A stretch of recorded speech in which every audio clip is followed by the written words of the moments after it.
Y tras el puente volvemos de nuevo aquí a la explanada y voy a empezar contándoles casi una historia personal, porque ayer, día festivo, oye, que ya las tiendas no cierran y yo decidí cruzar hasta de región, me fui a Murcia y dando vueltas acabé en una librería y casualidades de la vida, y ahora mismo lo van a entender, acabé delante del nuevo libro de Ana Alonso. Y digo que casualidades de la vida porque hoy justo la tenemos aquí una semana después de sacar su nueva novela Los colores del tiempo. Muy buenas tardes, Ana, bienvenida a la explanada. Buenas tardes, encantada de estar con vosotros. Una novela que hace un repaso por la vida de Adela, una mujer que pertenecía al movimiento anarquista y que tras la guerra civil, como tantas otras mujeres, tienen que convivir con el régimen franquista, que entonces se instaura aquí en España. ¿Cómo ha sido adentrarte en estos tiempos tan convulsos de nuestra nación, de España?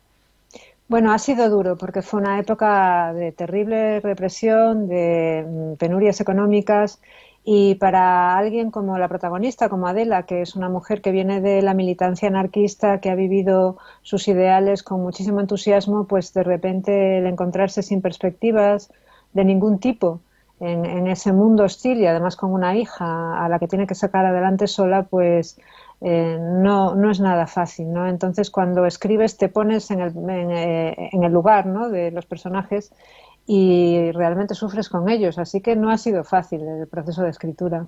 Además hablas de que es la historia de una mujer de España, anarquista, pero a la vez das voz a muchas historias que han sucedido en la vida real, como Adela, muchas mujeres han sufrido esa represión.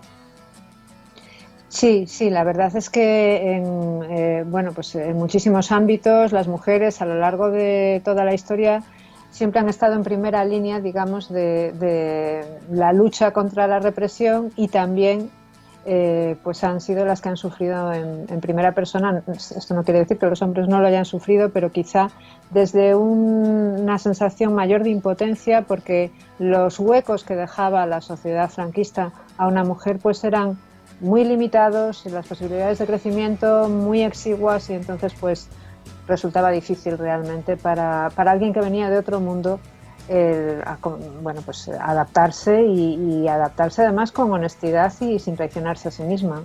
Claro, porque también cuentas que muchas mujeres, precisamente cuando llega el régimen dictatorial, cambian las caretas y se traicionan a su misma ideología. En el caso de Adela, ella trata por todos los medios de compaginarlo para no acabar decepcionándose a ella misma, si no me equivoco. Sí, el reto para ella consiste en cómo vivo yo ahora en un mundo donde bueno, todo contradice aquello en lo que yo creía y cómo vivo sin tener que mentir, sin tener que llevar una existencia falsa, siendo fiel a mí misma y sin tener que escapar, porque yo quiero seguir viviendo bueno, pues en mi país, que ahora está en otras condiciones diferentes. Entonces, ese es el gran reto al que se enfrentaron millones de españoles y españolas en los años de la posguerra. No hay que olvidar que no todo el mundo que vivió la guerra en el bando republicano se pudo marchar, se pudo exiliar. También hay que recordar que muchísima gente de izquierdas vivió la guerra en el bando nacional, ¿no?, en el bando de Franco, porque es lo que les tocó, no todo el mundo pudo elegir. Entonces yo creo que esos matices que a veces olvidamos son los que yo quería poner de relieve en la novela. ¿Cómo ha sido todo este proceso de documentación? Porque es un tema del cual hablamos mucho, pero tú entras en ciertas historias cargadas de documentación en las que perfectamente podrían identificarse miles de personas en nuestro país. Sí, yo creo que a veces cuando hablamos de la posguerra nos documentamos mucho sobre los grandes hechos, que por supuesto es imprescindible, pero yo he querido también ir a lo pequeño, preguntar a los ancianos que vivieron y que han vivido, por desgracia, han sido los grandes protagonistas de esta pandemia que estamos viviendo todavía. Y yo aproveché esos meses del confinamiento para hacer muchas entrevistas, primero a mi madre para que no se sintiera tan sola, después a madres y padres de amigos, para que ellos me devolvieran los colores de la posguerra, para que ellos me contasen cómo era el olor al entrar en una librería o cómo era el sabor de esa leche helada que era, bueno, pues como el gran premio, ¿no? en los días de fiesta. Recuperar lo sensorial, porque yo creo que lo sensorial es lo que nos da la puerta a la experiencia de los otros, ¿no? Y nos permite empatizar con ellos. Entonces ese es el ejercicio que yo he intentado hacer en las páginas de esta novela. ¿Y cómo son los personajes que aparecen en las páginas de este libro? Bueno, pues la protagonista indiscutible es Adela, es una mujer fuerte, es una mujer que ha tenido que aprender de sus errores porque, bueno, pues ella ha vivido con muchísima intensidad la República, la guerra, ha vivido la militancia, pero también en el momento de la acción pues se te plantean muchos dilemas morales y a veces no actúas como te habría gustado actuar. Entonces, a partir de todo eso, ella se tiene que reinventar a sí misma en el contexto de la posguerra. Otros personajes, bueno, pues yo diría que, bueno, pues todos recordamos el título de Los hombres que no amaban a las mujeres. Yo diría que Adela es una mujer que sí ama a los hombres. Entonces esto queda muy claro a lo largo de la novela porque ella va a establecer relaciones de distinto tipo con distintos hombres, todas muy importantes para ella, pero hay muchas formas de amar, ¿no? Y hay muchas formas de ser amigos y bueno, pues toda esa pluralidad y esa riqueza es la que se refleja pues en sus relaciones con don Marcos, que es un cura, pero no el típico cura de posguerra, creo que se aleja bastante del estereotipo, o con el editor Antonio o con Manuel, ¿no? Este muchacho que es un maquis que bueno, pues está escondido en los bosques porque ha perdido la guerra. Hablabas de que para documentarte, para iniciar este proceso que tiene como final, que tiene como conclusión este libro, hablaste con tu madre primero. ¿Has utilizado alguna inspiración de todas estas personas para llegar a algún tipo de personaje? Bueno, muchísima inspiración, porque de hecho hay muchos personajes que están inspirados en personas que conoció mi madre, personas con las que convivió. Mi madre fue maestra en la posguerra, es verdad que unos años más tarde, que fue más bien a finales de los 50, pero algunos personajes sí que están inspirados en personas reales, aunque tengo que dejar claro que son personajes de ficción, porque yo luego los he cambiado, ¿no? Los he alterado, pero sí, muchos detalles. Por ejemplo, yo entrevisté a mucha gente, por ejemplo, entrevisté a un antiguo profesor mío de la Facultad de Biología, el profesor Nieto, que me estuvo explicando cómo se jugaba las canicas. Y bueno, hay casi un capítulo entero donde las canicas son muy protagonistas porque él, con su precisión científica, el profesor de zoología, pues me hizo una descripción maravillosa y de todos esos testimonios he bebido para escribir la novela. Para muchas personas, en esta época tan turbia, podemos decir, de la España de los 40, del siglo pasado, los libros fueron casi un refugio. Para la protagonista, para Adela, en esta novela, más que un refugio es una fuente de respuestas. ¿Cómo fue dentro de un libro, sacar como protagonista también un libro que abra las puertas a Adela?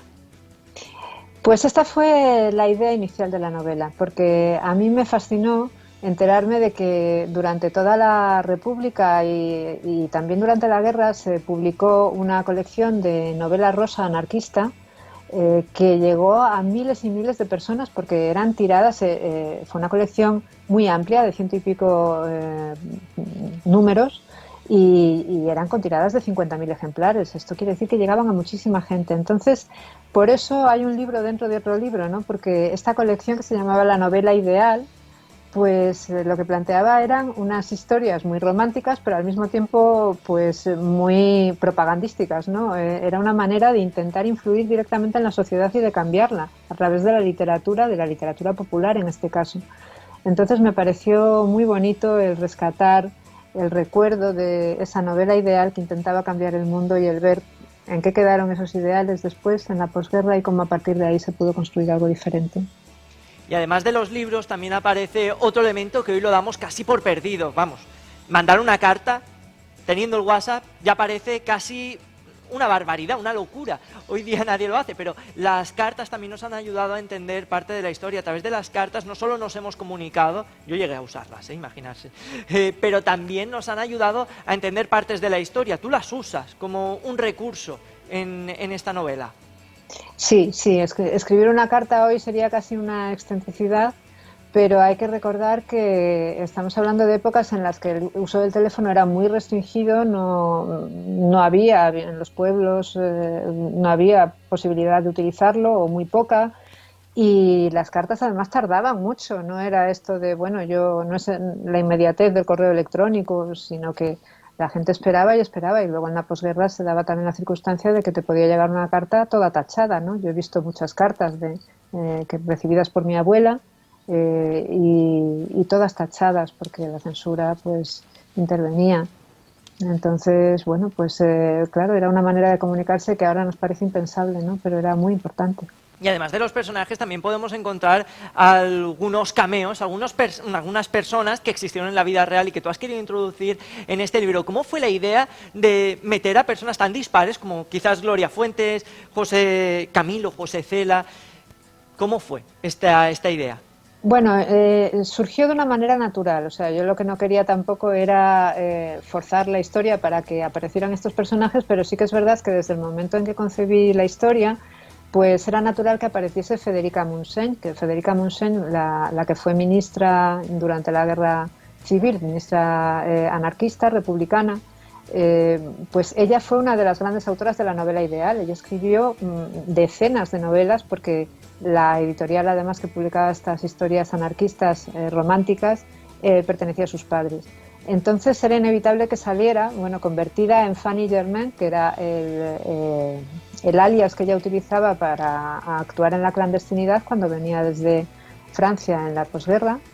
Pero bueno, también hay otros personajes, evidentemente, como Gloria Fuertes. Yo he escrito mucha literatura infantil y es un ámbito en el que, bueno, pues siento una gran pasión por la literatura infantil y entonces, bueno, pues me parecía de justicia que apareciera Gloria Fuertes, un personaje tan entrañable, pues como era ella, una joven combativa que tenía una tertulia de mujeres, versos con faldas, que fue boicoteada sistemáticamente por los hombres de su entorno, pero bueno, pues me parecía también interesante el que apareciera en estas páginas. Desde luego una novela con gran perspectiva feminista. Ahora que hablamos tanto de feminismo, imagínense hace un siglo cómo estaba España. 2 partes, 34 capítulos. ¿Qué destacarías del libro? Si no hemos destacado ya suficientes cosas.